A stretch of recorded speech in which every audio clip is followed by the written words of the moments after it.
Welcome friends, जैसा कि आप सबको पता है कि आपके अपने चैनल यूएस एजुकेशन पर C-टेट से संबंधित, टीचर्स रिक्रूटमेंट से संबंधित CDP जो बाल विकास जो है उसका क्वेश्चन कराया जा रहा है।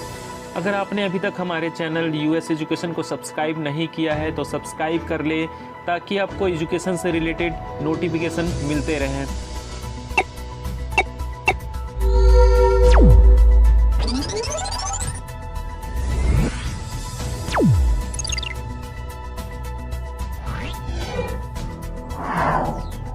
चलिए बात कर लेते हैं बाल विकास शिक्षा मनोविज्ञान से संबंधित जो वन लाइनर क्वेश्चन आंसर है उसके बारे में। तो शिक्षा क्या है? शिक्षा जीवन पर्यंत प्राप्त होने वाला अनुभव एवं ज्ञान है। शिक्षा के बारे में कहा गया है जो शिक्षा है वो अंग्रेजी शब्द एजुकेशन, जो एजुकेशन जो आया है वो लैटिन भाषा के 3 शब्दों से आया है, एजुकेटम, एडुसियर और एजुकेयर। तो एजुकेटम का जो हम अर्थ जाने शिक्षित करना, शिक्षित होना। दूसरा एडुसियर है विकसित होना या निकालना। तीसरा जो हमारा है एजुकेयर, विकसित करना, बाहर निकालना, शिक्षित करना। ठीक है, तो ये जो शिक्षा है वो जीवन पर्यंत प्राप्त होने वाला अनुभव एवं ज्ञान कहा गया है।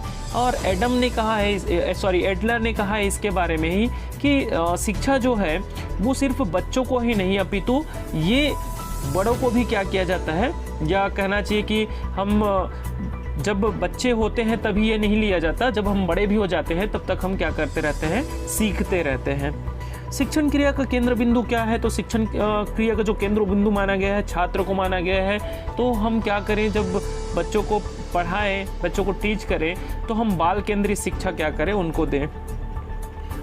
प्रयोगात्मक विधि को सर्वप्रथम प्रस्तावित किया था विलियम वुंट ने किया था। और प्रयोगात्मक विधि के बारे में और जो 4था नंबर का जो प्रश्न है उसके बारे में पूछा जाता है हमेशा कि मनोविज्ञान की पहली प्रयोगशाला की स्थापना कब और किसने किया था? तो 1879 में विलियम वुंट ने किया था। शिक्षा वह है जो मुक्ति दिलाए या सह विद्या विमुक्ति कथन है, किसका है? ये शंकराचार्य जी ने कहा है। मनुष्य की अंतर्निहित पूर्णता को अभिव्यक्त करना शिक्षा है, ये कथन जो है स्वामी विवेकानंद जी ने दिया है। शिक्षा का अर्थ उन सर्वमान्य विचारों को विकसित करना है जो प्रत्येक मनुष्य के मस्तिष्क में विलुप्त होती है, ये सुकरात ने कहा इसको। और स्वस्थ शरीर में स्वस्थ मस्तिष्क का निर्माण करना ही शिक्षा है, ये कथन जो है अरस्तु का है।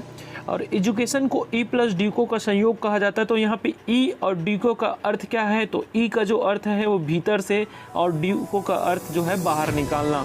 साइकी का अर्थ होता है आत्मा और साइकोलॉजी का शाब्दिक अर्थ माना गया है आत्मा का ज्ञान। विद्या में अमृतत्व की प्राप्ति होती है, कहाँ पर उल्लेख किया गया है? तो ये जो उल्लेख है वो यजुर्वेद में किया गया है। शिक्षा कैसा विज्ञान माना गया है? तो शिक्षा जो है नियामक विज्ञान माना गया है। मनोविज्ञान की प्रकृति को कैसे होती है? तो मनोविज्ञान की जो प्रकृति होती है उसको वैज्ञानिक माना गया है। किसके अनुसार मनोविज्ञान चेतना का विज्ञान है? तो जेम्स ने कहा है मनोविज्ञान चेतना का विज्ञान माना है। और शिक्षा मनोविज्ञान की परिधि जैसे शिक्षा के 3 स्तंभ माने गए हैं, शिक्षक, शिक्षार्थी व पाठ्यक्रम। उसी प्रकार शिक्षा मनोविज्ञान के 3 क्षेत्र माने गए हैं। कौन कौन से हैं? शिक्षार्थी, शिक्षण प्रक्रिया और शिक्षण दशाएं। मनोविज्ञान के सबसे अधिक प्रयोग में लाई जाने वाली जो विधि है वो निरीक्षण विधि है। शिक्षा मनोविज्ञान का अध्ययन अध्यापक को इसलिए करना चाहिए ताकि इसकी सहायता से अपने शिक्षण को अधिक प्रभावशाली बना सके। शिक्षण क्या है? शिक्षण जो है ज्ञानार्जन माना गया है शिक्षण को। और मनोविज्ञान का शाब्दिक अर्थ देखें तो मनोविज्ञान का शाब्दिक अर्थ ये भी बहुत ज़्यादा पूछा जाने वाला प्रश्न है, मन का विज्ञान माना गया है। मनोविज्ञान मानव एवं पशु व्यवहार का विज्ञान है, किसका कथन है ये? मॉर्गन ने ऐसा कहा है कि मनोविज्ञान मानव एवं पशु व्यवहार का विज्ञान है। शिक्षा मनोविज्ञान में अध्ययन किया जाता है मानव व्यवहार की शैक्षिक परिस्थितियों का। और मनोविज्ञान से तात्पर्य व्यवहार का विज्ञान कहा गया है। और मनोविज्ञान व्यक्ति के व्यवहार एवं आचरण का यथार्थ विज्ञान है, ये किसका कथन है? मैकडूगल ने कहा ये। और मैकडूगल के अनुसार मूल प्रवृत्तियों की जो संख्या है वो 14 माना गया है। शिक्षा को मनोवैज्ञानिक आधार की आवश्यकता क्यों है? ताकि बालकों के आंतरिक एवं बाह्य गुणों का पता लगा ले तथा शैक्षिक समस्याओं के समाधान हेतु। शिक्षा की दृष्टि से बालक की महत्वपूर्ण आवश्यकता क्या है? बालकों के साथ मनोवैज्ञानिक व्यवहार की आवश्यकता। शिक्षा मनोविज्ञान विधियों के चयन में शिक्षक की सहायता करता है, कथन किसका है? स्किनर ने ऐसा कहा है।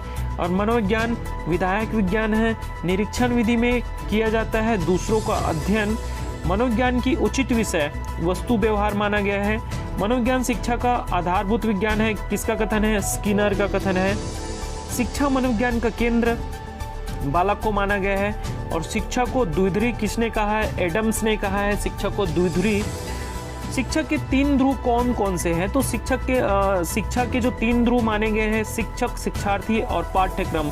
इसके बगैर हम क्या नहीं कर सकते? जैसे पाठ्यक्रम के बगैर हम क्या नहीं कर सकते? बच्चों को पढ़ाएंगे तो हम दिशाहीन रहेंगे, शिक्षार्थी नहीं रहेंगे तो वहाँ पे शिक्षक का कोई महत्व नहीं रह जाएगा। और अगर शिक्षार्थी है और वहाँ पे शिक्षक नहीं है तो वो शिक्षार्थी जो है शिक्षा ग्रहण नहीं कर पाएंगे, क्योंकि जो एक टीचर होता है एक पथ प्रदर्शक के रूप में काम करते हैं।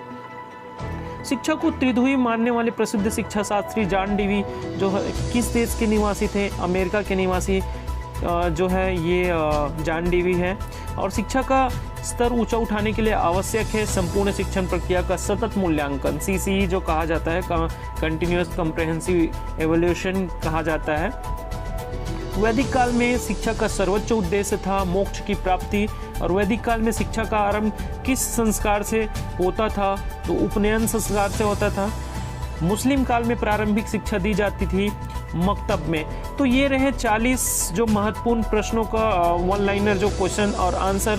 अगर आपको मेरा वीडियो अच्छा लगा हो तो मेरे चैनल को सब्सक्राइब कर लें, वीडियो को शेयर करें, लाइक करें और मेरे चैनल के साथ बने रहें ताकि आपको ऐसे नए नए वीडियो मिलते रहें। धन्यवाद।